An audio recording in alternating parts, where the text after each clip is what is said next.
Hi all, welcome to Smita studies channel. ಇದು ಹಾಗಲಕಾಯಿ ಉಪ್ಪಿನಕಾಯಿ. ನಮ್ಮ ಮಮ್ಮಿಗೆ ಹೇಳಿದ್ದೆ ನಾನು ಹಾಗಲಕಾಯಿ ಉಪ್ಪಿನಕಾಯಿ ಹಾಕ್ಕೊಡ್ರಿ ಅಂಥೇಳಿ. ಅವ್ರು ನಂಗೆ ಹಾಗಲಕಾಯಿ ಉಪ್ಪಿನಕಾಯಿ ಹಾಕ್ಕೊಡಕತ್ತಿದ್ರು. ಅವತ್ತು ಊರಿಗೆ ಹೊಂಟಿದ್ವಿ ನಾವು. ಅವತ್ತು ಹಾಕ್ಕೊಟ್ರೆ ಅವ್ರು ಎಲ್ಲ ಥರದ ಉಪ್ಪಿನಕಾಯಿ ಮಸ್ತ್ ಹಾಕ್ತಾರೆ. ಹಿಂಗೆ ನಂಗೆ ಭಾಳ ಲೈಕ್ ಆಕೈತಿ. ಮಧ್ಯಾಹ್ನ 3 ಗಂಟೆ ಆಗಿತ್ತು. ನಮ್ಮ ಮನೆಯವ್ರು work from home half day ಮಾಡಿದ್ರೆ ಹಿಂಗೆ ಹೋಗೋಣಂದ್ರೆ ಅಷ್ಟೊತ್ತಿಗೆ ಪಪ್ಪ ಬಂದರು ಮಧ್ಯಾಹ್ನದಾಗ. ಅವ್ರು ನಮ್ಗೆ ಊರಿಗೆ ಹೋಗ್ತೇವೆ ಅಂದ್ಕೊಳ್ಳಿ ಉಂಡು ಮನುಷ್ಯಕ್ಕೆ ದೂದ್ ಕೊಡಿ ಹಿಂಗೆ ಭಾಳ ಲೈಕ್ ಆಕೈತೆ ಅಂತೇಳಿ ಅವ್ನು ಮತ್ತು ದೂದ್ ಕೊಡಿ ಹಿಂಗೆ ತಂದು ಕೊಟ್ರೆ.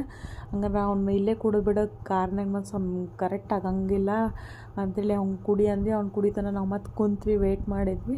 ಮತ್ತು ಅಷ್ಟೊತ್ತಿಗೆ ಮಮ್ಮಿ ಪಪ್ಪಗೆ ನಮಸ್ಕಾರ ಮಾಡಿ ಹೊರಟ್ವಿ. ಅಷ್ಟೊತ್ತಿಗೆ ಪಪ್ಪ ಅಂದ್ರೆ ಲಗೇಜ್ ಭಾಳ ಅದಾವೆ.